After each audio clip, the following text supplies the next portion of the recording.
This podcast is part of the OIW Podcasting Network.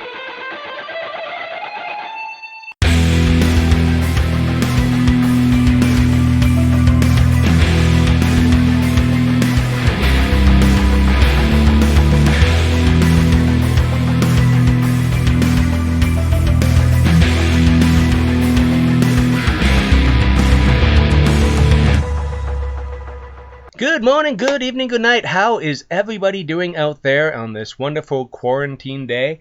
And we're all stuck inside, so you might as well just listen to the amazing episode coming at you from Guilmy Talks. I have the one and only, the endorsement, Sebastian Suave on the line. How's the day going? It's going well. I love how you said a wonderful quarantine day. You're trying to put some positive into the day, so I think that. Hey man, I'm a positive guy, and sometimes that annoys people, and I rub them the wrong way. But right now in this world, I think we all need a little bit of positivity. We're all waiting in these long lines to go anywhere. We all got to stay away from people, and I'm a drunken hugger, so for me that's kind of killing me right now. So. Yeah, I hear you. I think many of us are drunken huggers, and if there are any people out there who don't hug when they drink, they're doing it wrong. Oh yeah. Now, first question I always like to ask is, do you remember when you fell in love with professional wrestling? I mean, my story's always the same, but it was a bit of a minor build. I was 4 or 5, I think. It was my 4th birthday. My uncle bought me one of the old school WWF blue wrestling ring toys that had like 6 action figures. So I don't know if anyone listening remembers, but the Hulk Hogan one, when you stretched out his arms, it would snap back in and both the fists would collide. The Roddy Piper would do an uppercut. Hacksaw would come down from above with a fist for his 2x4. There's a couple other ones. So it was a very cool gift from my uncle. I loved my youngest uncle then, so he was a cool uncle. And I just played with those toys, and as soon as I saw on a Saturday morning, probably when I was 5, 6, it was a Saturday night main event or replay of Raw, but it was essentially the Saturdays at noon after all the cartoons ended. The next thing to air was 1 hour of wrestling, so I'd get up at 7 a.m. watch Dragon Ball Z, and I'd go through all the old school cartoons, and next thing you know, at noon you'd have wrestling, and I'd be like, oh, that's like my toys. So I definitely loved my toys and my wrestling toys, and it was cool. But I think the second I saw the real life superstars, not the action figures, it just lost my mind and was attracted to wrestling. I remember when I was 4 and my uncle showed me wrestling, it was Roddy Piper, who he said that like I gravitated to. I guess he was just so loud and animated and charismatic. And as I was like getting 6 and 7, Shawn Michaels was that guy who again showed that charisma that just glued me to the TV screen. So definitely at a young age, and it was definitely because of my uncle. Awesome, man.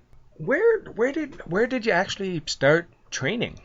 You've been doing this a little while now, and back then training schools were a lot more difficult to find. Let's just say that. And where'd you start? Yeah, so I started Squared Circle training. Any of the wrestlers who have a bit of experience who are from the Toronto area, not all of them, but most of them did go to Squared Circle. So guys like Brent Banks and myself, who are probably at about like 11 to 12 years now, I assume, we trained at Squared Circle training, and a few guys who came after us, like Tarek and John Greed and the likes, came from that school. Channing Decker, Fight or Flight, some of those guys. So they were at the tail end of it before the school shut down.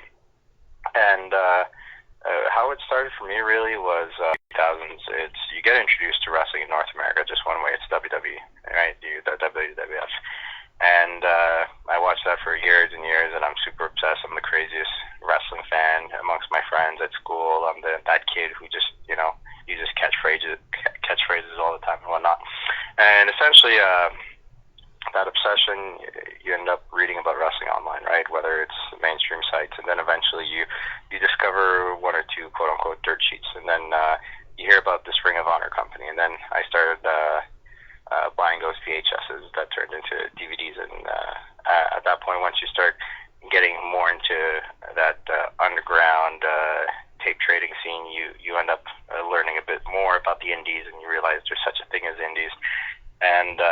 that time, I think I was 18 or 19, probably 19.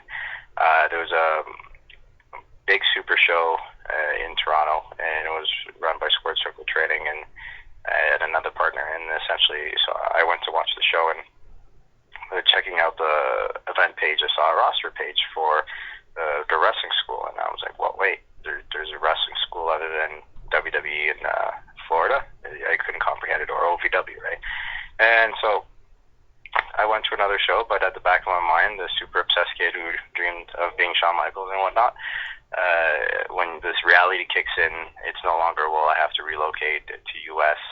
Where I can't work without a visa. It became more like, you can save up money and go do this 45 minutes from home. And so when you're that obsessed with something like myself, I was with wrestling, you're going to have to give it a shot. And that's kind of how it started about. But yeah, it was Squared Circle Wrestling under Rob Fuego, who was my head trainer, and Cobra Kai, who was assistant trainer. And that was where I started at. Do you actually remember your very first live match in the front of people? Yeah, so funny enough, our first match was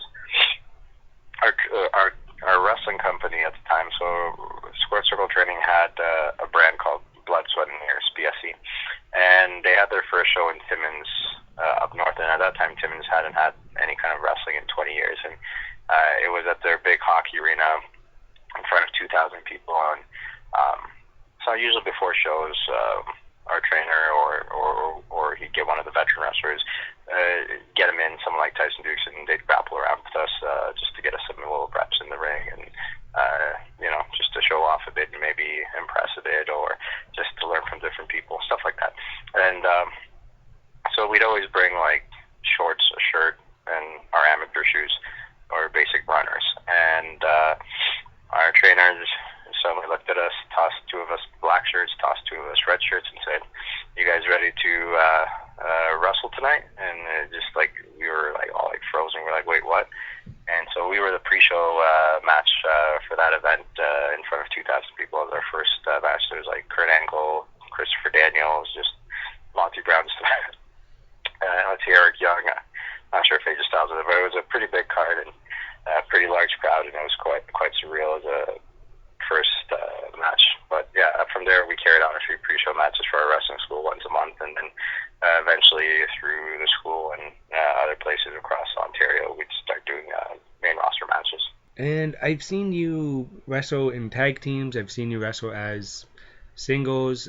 I have been a fan of Smash Wrestling pretty much ever since they've started coming to my hometown, London, which, thank you. Yep. Appreciate that. But why would you ever decide to start promoting? The fast track of that is my wrestling school. I once was going to do a charity event. Let me backtrack. I was going to do a charity event, and I was trying to find the right cause to cover. And I started reading one or two websites, and they said do something where you have resources and connections. And so that kind of always circled back to wrestling, although I was hesitant on doing something else. And knowing that promoting on indies is a bit tough. And then I figured, you know what, it'll probably be fun. I get to maybe pull it off in my hometown, and I'll probably fundraise more money this way. So I ended up doing one show, and I had a good knack for it. I enjoyed it. It was a lot of work, and I waited probably maybe 8 months or another year or something, and I just decided to do a second one in my hometown. But around that time, my wrestling school merged with another wrestling company, and there was a bit of a falling out or disagreements between both sides. Not for everyone, but there's the roster from our side, the roster from their side, the management from our side, management from their side, and there was a lot of cooks in the kitchen, and right or wrong, a lot of people were either leaving the ship, or a lot of the roster from our side, the BSC side, weren't getting used on the card. So a lot of people were disgruntled, and a lot of people complained that we weren't getting our reps.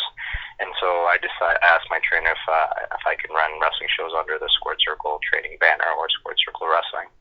and he was up for it. And basically, although I ran the shows and I booked the shows and it was my money, I essentially did it for the purpose that was that we currently have alumni and students who don't have a home ring to get some reps in. So the roster was comprised of our longtime graduates, like core roster members who graduated from the wrestling school, whether it was 3 years ago, 5 years ago, 10 years ago, and also the students who were, whether they were rookies or they were just students trying to get reps on pre-shows and whatnot. So I committed to that, and I stretch in like 2-3 guys off the roster just to, give it a bit of a different kick and a different flavor, and have our guys mix it up with some different guys. Some of them were usually my friends, and did that for, I'd say, about a year. I can't tell you honestly how long it was, but there was another wrestler who was part of the school, and he started co-promoting the events with me, and the more I did it, the more I knew like I was giving it a lot of hard work for my wrestling school, but to truly go all out, I needed my own vision. So that was always in the back of my mind, and I didn't know if I'd ever make that transition. But once I knew the wrestling shows were good for square circle wrestling under my colleagues' watch, I respectfully let him and my trainer know that I'm going to just kind of start a wrestling brand of my own. And now that I know the school's still good to go, and that's where the idea of Smash Wrestling began. To start hatching up the idea of the company name and all, the logo, and what kind of roster it would be, just something that would be different, bring a little people from Ottawa, Montreal, a little people from Cleveland, Buffalo, kind of use the core Ontario guys in a different role than what people are accustomed to, just provide something fresh. And that's really how it all gradually came about. But yeah, I started promoting just to do 1-2 charity shows, and then I promoted more shows to keep my wrestling school afloat, and then I had that itch to put out my own vision. And for better or worse, I've been stuck in that since. And I love the name of your promotion, Smash. It's so wrestling, and yet I'm very surprised nobody's ever used it before. It just there's around the time I came up with the name, there was a company out of Japan just called Smash, not Smash Wrestling, just capital letters Smash, and it was a promotion by Tajiri, and it was actually defunct, so it wasn't around anymore. And at that time, I was hesitant on use. I was debating Smash or a couple other names, and one of my friends at the time was Josh Alexander, who was part of the startup roster, and I kept jumping back and forth, and I told him, I don't want to be a copycat promotion. You just stress, hey, it's defunct, it's on the other side of the world, it's the Indies, it's a good name, and kind of, as much as I liked the name, there was that hesitation, and kind of encouraged me to kind of commit to the name at that point. So that's the backstory behind that. But yeah, basically, it's a good name. It's nice, direct, it's in your face, and at the end of the day, it's what you make of the name, but very happy that that's the name that we started out with. Would you mind mentioning some of the other names besides Smash? I'd have to kind of look up some old conversations, truth be told, but I don't remember them at this point. It's probably because in my heart, Smash was the favorite choice, right? It just needed a reason to pull the trigger, but yeah, maybe down the road it'll be a fun project to look up and just kind of put it out there on social media. Hey, these were the names we were debating when we started out. But yeah, at the moment, because it's been about, I guess, 7 years now, they don't come to mind right away. Oh, yeah. It's a good question, though. Like, now you got me interested in knowing the answer. And I actually got this one written in because I mentioned to a couple friends, and I'm gonna get Sebastian Suave on the show eventually one day. And anytime there was a cancellation or a no-show that happened that brought the best out of the locker room or yourself, Yeah, I mean, that's a great question. There's so many cancellations. There's even more than people know. Sometimes we negotiate with someone, we get the sponsors, we put the graphics together. Alan would bust his butt and put a good video together on some occasions, and we wait for the right, Monday or Wednesday or whatever it is to announce it, or we wait 1 or 2 weeks till the live event, and everything's ready to go. Deposits are put in, and the day of or 24 hours before, whether we announce it online or at a live event, we have a cancellation, and we gotta find someone new, because we systematically, or strategically, shall I say, wanted to make an announcement at a particular time. Now we have 24 hours to find someone else, make sure it has equal impact, just ensure that we get our deposits back, stress out with more editing for graphics and or videos, and it happens a lot on indies, and unfortunately it's happened a lot more to all companies over the past 2-3 years, and maybe even a little longer. And part of that is because the indies have been booming, and there's goods and bads with that. And the reality is a lot of guys are getting opportunities to get signed with, whether it's NXT or with Ring of Honor, or at the time Impact also had some exclusivity, New Japan, MLW, and with a lot of these companies, and the list goes on, even Lucha Underground had those exclusive contracts. And what happened is a lot of guys would either have a contract that's exclusive and now they can't do their indies anymore, or they have to go to a tryout, or there's a 2-week period where they can't wrestle before or after an event, or because the indies are also booming up, they get a minor injury, and for their bigger contract, they gotta preserve their body and rest the next 2 weeks, and they gotta kind of take the hit on the indie dates. So it's a laundry list of reasons, and it's been one of the least enjoyable parts of the job for the last few years. But I think just because of the frequency of events we've run and the ambitiousness of the goals we've had, especially sometimes working with talent in international places where you whether you need a visa or some kind of paperwork or documents, where there's language barriers with translators, it's definitely made for some challenging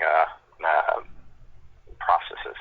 But yeah, I mean, it's made us better in the sense of the office, like as a quote unquote our staff that deals with the stuff.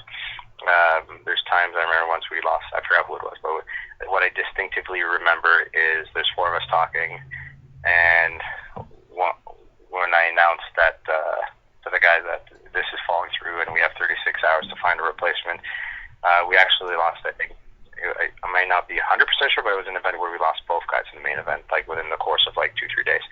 And we just joked about it, like, yeah, another one. No one's freaking out anymore. They're like, all right, so what's the process? All right, we're going to try for A, B, C. Maybe we'll stretch for D. If under 24 hours we don't have who we want or someone who's on par, we are just honest with the fans, and we're going to let them know, hey, this happened 24 hours ago. We have 24 hours to go to the event. We don't want to blindside any of you. This is the reality of the shitty situation, but we will do our best to make it up within the next 24 hours, or do our best to put on a hell of a show for you guys. Refunds will be available after match 1 if no one, people aren't happy or whatever. You just try to be honest with the fans. I mean, at the end of the day, like, there's always going to be 1 or 2 people who don't get the indie to try, or who are first timers are like, this is a con show or something. It happens very rarely, but like, it sucks hearing that, but it's usually a very minor group of people, and most people who are your fans who've been there for more than a few shows. Doesn't matter with the cancellations, and doesn't even matter if they post on social media that they're really pumped out about it. They still show up and they still enjoy the show. The loyalty is unreal. So you just, when you get that from fans, you just gotta make sure you don't burn them. You make sure you don't, even if you can't get, let's say for whatever reason your flying name is a big Mexican superstar. We've had that happen once or twice. With one of the Lucha Bros who couldn't make it with Pentagon, and you can find someone of his caliber on short-term notice or something, but you're like, you know what, maybe you get 2 replacements for the one guy, or just you maybe get some of your local guys to go the extra mile and take care of them. You just gotta make sure the fans feel appreciated, and you get someone on the microphone who's the face of the company saying, hey, we see you here, we see you still supporting us online and at the show. Thank you. We're going to bust our asses for you guys tonight. So I think our roster has always turned out for the better with these situations as well, because quite frankly, it means one of them has to step up to the plate. And I'd like to think from day one we've had kind of a mixture of the best of, quote unquote, from Ontario, mixed with the Ottawa, Montreal guys, the Cleveland, the Buffaloes, before we had some guys out in Philly and Boston, whether you had the Chris idea is our core guys, who are seen as the local guys or the Ontario guys, they have either been considered the best of, some of the best in Canada, or they're the ones that people were sleeping on. So like Tarek is now considered Tarek's one of the guys that's unquestionably one of the best in Canada right now.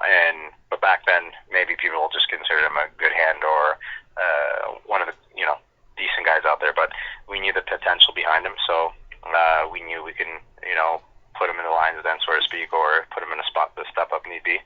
And we did it without hesitation for a couple guys because, quite frankly, not only do we believe in them, but at the end of the day, even if people believe in you, you need opportunity to prove yourself. It just can't be words. So every wrestler, including myself, who's ambitious and hardworking, they do want opportunities where they may be in deep waters. And I think maybe if you guys have jitters the first time when they get those big opportunities, but eventually it's what you want and it's a comfort zone.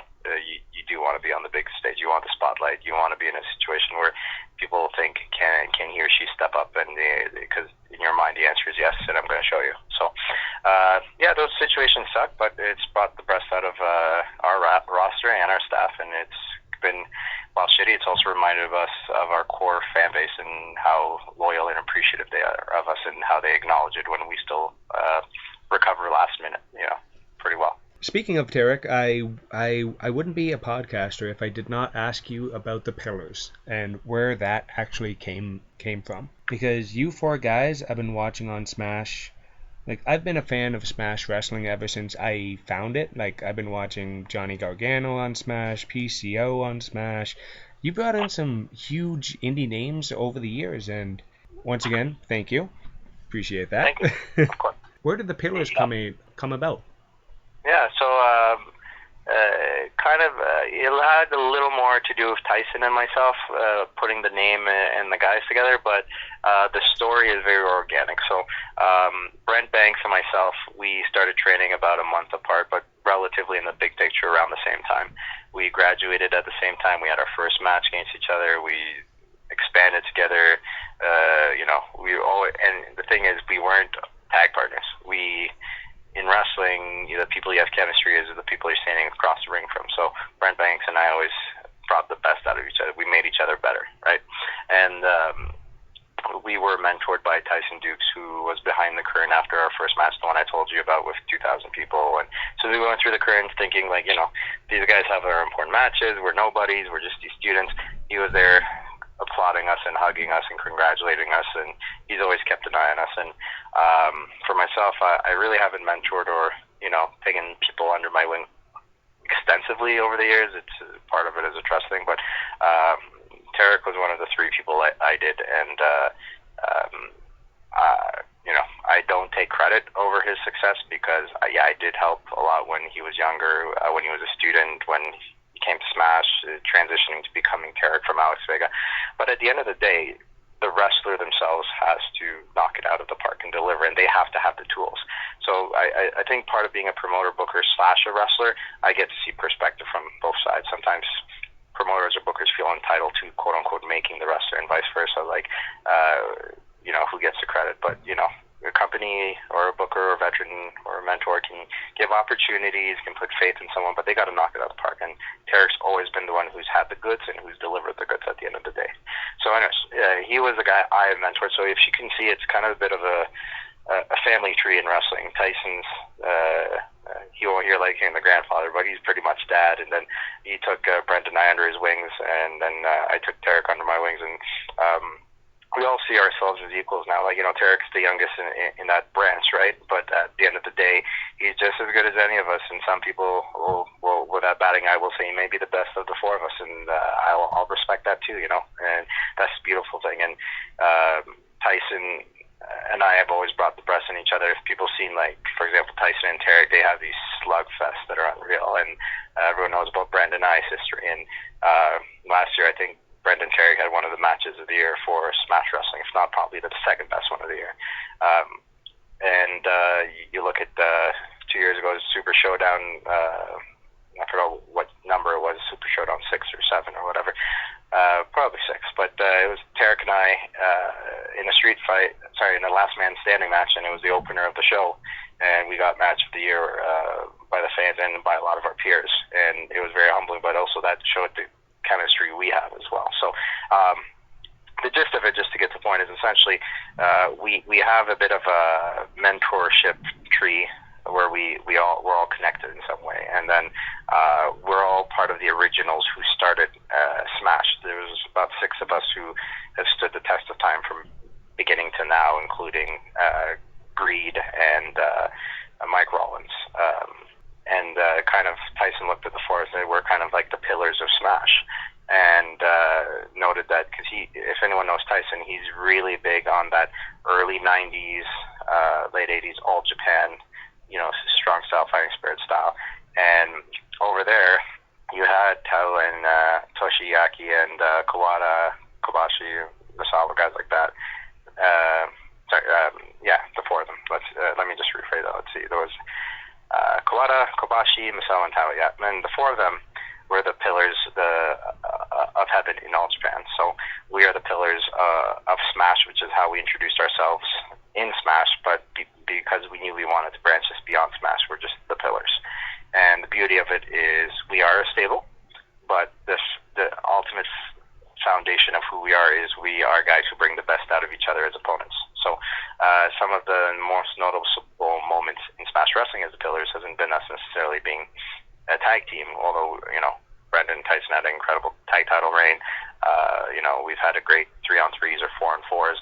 It's, like I said, Tarek and Brent bringing out the best each other in a title match, or the last man standing match we had. And we've carried that out of Smash Wrestling too. And recently I know we had a killer 4-way in Toronto. We had a killer 4-way for Bear Wrestling as the pillars, and we just got to be profiled in WXW in Germany, where they had a showcase show with 7 international companies, and they put their faith in us as the main event of that show. And I say this humbly, but it was nice to hear from management and others who are peers that we delivered as the main event. So part of being the pillars is we don't always have to hold hands and be a team. We can fight each other and bring it up a notch. And and it's not like 2 guys who are friends as a tag team and they shake hands and they don't punch each other. No, we want to go all out and we want to push each other, because that's the idea. We push each other to bring out the best out of each other. Oh yeah, because Tarek is, not to pick one of you, because all 4 of you love watching the pillars wrestle anybody. Back to Tarek. He is one of the best on Ontario, and I think a lot of people are sleeping on that guy because he's so talented. I'd say Canada without hesitation, because out of the Maritimes you got Burke, you got great guys like Mike Bailey and TDT out of Quebec. You got the Smash Brothers who are with out of the Ottawa, Montreal area, who are with AEW now.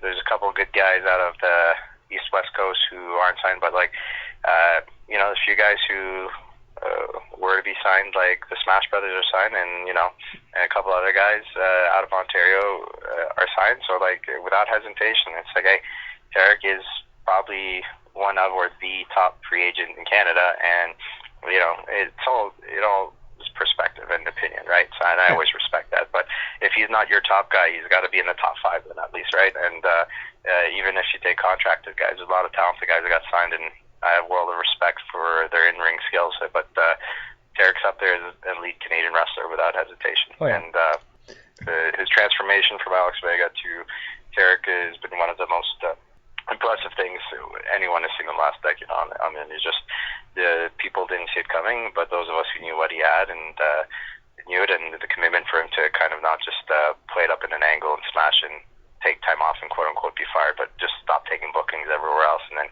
come with a bang, a new style, a new set of confidence, and to commit to that, And the idea was he's coming back as heel as ever. And we wanted to make sure he wouldn't get popped. So that meant no arm drags or cool Hurricane Ranas. It was, but you still want to impress as a badass. So the middle ground was strikes, because at the end of the day, you throw a nasty punch or forearm or kick to someone's face and you take their head off, the fans aren't going to be like, ooh, like a shooting star. They're going to be like, oh shit, took his head off, he killed him. So, and that's the kind of reaction you want. And we felt, because our goal was he cannot get cheered. This angle is everything, and there's a 2-year payoff. So he was a good striker, not a great striker perhaps, but when he came back, he committed to that, and just from the first day, you saw his commitment to being a polished striker, and he became better, and then great, and then incredible, and he's just, you know, the tagline of being the best striker in Canada is something he's got to believe in, and I think he does, and even when you think he's as good as he is, you see him bust out a new strike, and how polished it is, and how he nails it 10 out of 10 times. It's impressive. So, yeah, it's a world of respect for who he is as a talent, and the fans have recognized it, like yourself. I do want to say you probably have 2 of the top Canadian talents working in Smash right now with Tarek and Psycho Mike Rollins. I have loved both of those guys since I first laid eyes on them, and I think it's kind of an injustice right now that neither one of them are signed with. Yeah, you can say that about a lot of guys. You know, Tyson's been screwed over too. Oh yeah, he has. But you know, I've talked enough about the pillars, but I'll tell you this: all 4 of the pillars, one of our favorite wrestlers is unquestionably like Psycho Mike, probably. The rest of our locker room, no one sleeps on Psycho Mike. We all get it. We all see it, and staff and the guys who help produce those vignettes, and our peers, even outside Smash. Like, we all know Mike has the physique, he has the charisma, he has the professionalism, he has the mind, he has the promos, you know, he has the pedigree in the background, trained with a credible trainer, trained a second time to, you know, to find that credible trainer and not just be content with the basics. He is, people, you know, sometimes may typecast him, and, you know, they see the creativity and the funniness, but the guy is a solid striker, can be technical. He was trained in that style of hard strikes and, you know, polished suplexes and whatnot, and a bit of an old school style. And the guy has it all. Like, you know, if someone tries to tell me, well, this is his flaw, I'm like, oh, he's pretty good with my, you know, promos. Give him a little creative freedom. Someone says, well, he's just funny. I put him in a situation where he has to be technical. He'll embarrass you. He'll prove you wrong. You know, you can't question his physique. Mike is as well-rounded, and the best part of it, he doesn't come with any kind of ego or anything like that. Mike has proven that first and foremost to our staff, because rather than just going to a veteran or the quote-unquote the booker or promoter, he bounces ideas off the staff, whether it's the guys who are, you know, agents or referees or producing the promos, or Alan who's editing the videos with him. Like, don't trust him with their 2 cents, or looks at it for perspective.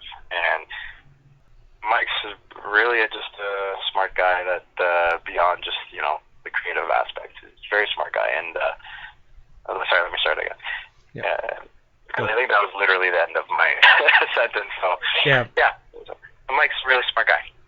Oh yeah, and also very nice, very very nice guy. Has was. Anyone who's nice to my kids at a wrestling show, which I take my boys to Smash whenever I can, I remember who's nice to my kids and who's happy to see them, because my boys look at the Smash wrestlers as the biggest superstars in the world, because they're like, they're wrestling, oh, they're doing this, they're doing that, where it's right in front of them. I love that. I love that when call me a little old school. I love that when it's baby faces. For myself, some fans notice I'm rarely at the merch tables, and there's 2 reasons for that. One,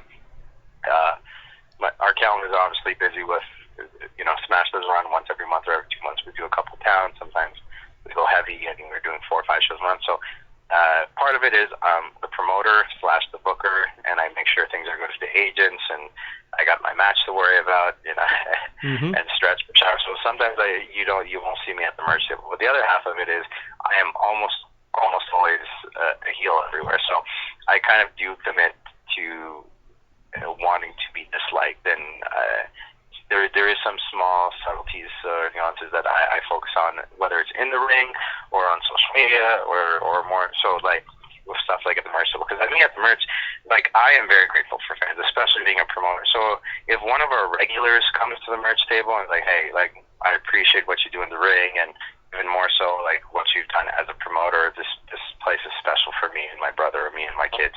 Like that, it's home, and like I am going to go the extra mile because I'm very grateful for these people. But I don't want to do that as a heel wrestler, because now that guy's gonna have a soft spot for me. And while people are booing me, he's gonna be like, nah, he's actually pretty cool, man. He's one of the bad guys. I'm like, and that kind of ruins my commitment to being disliked. I'm fine if people don't consider me a top guy because they haven't seen any personal attachment. Like you've always heard the cliche, it's better to be booed or cheered than nothing at all. And for me, obviously nothing at all for any wrestler is terrible. But for me, I don't like the consolation of being cheered. I mean, sometimes there's a group of fans that will commit that they like a heel or they like a person, and there's a group in Toronto that will always like me, and I'm in my peace with that. You can't ignore it. You embrace it.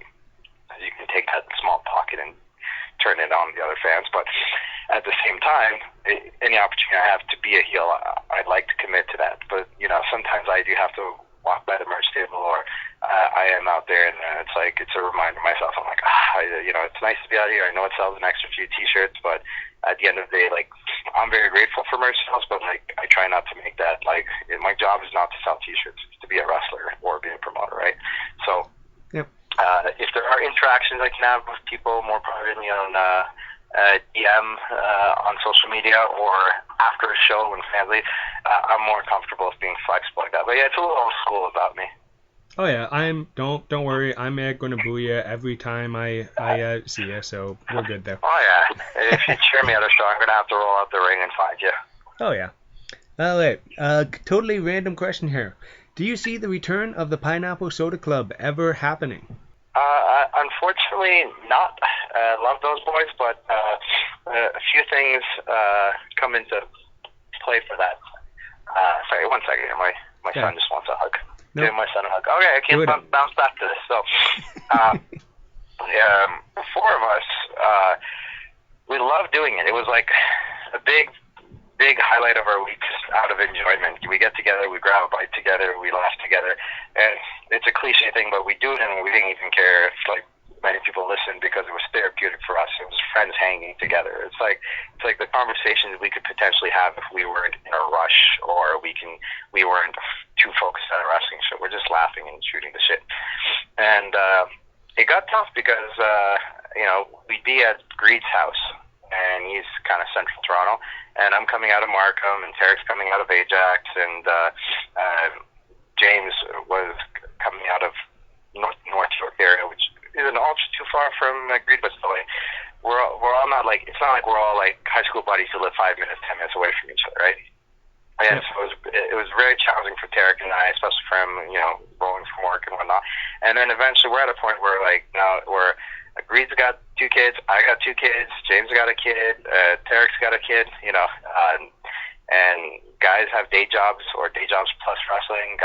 Some guys work night shifts or graveyard shifts. Other guys, like myself, my schedule's unpredictable. Being a promoter and whatnot, and doing that drive through traffic, or leaving the wife with the kids on their own.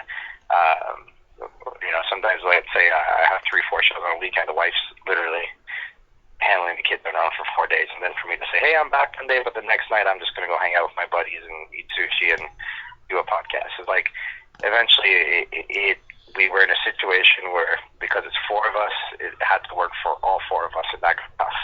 So really, the time thing got really tough over there, and the scheduling. And so that's where it's tough. I mean, if there's ever a situation where we're all, free, and we're just maybe doing a one-day special, or every now and then, that'd be fun too, just as a small thing. Or I think Greed just started his own solo podcast, come on as a special guest. That'd be fun too.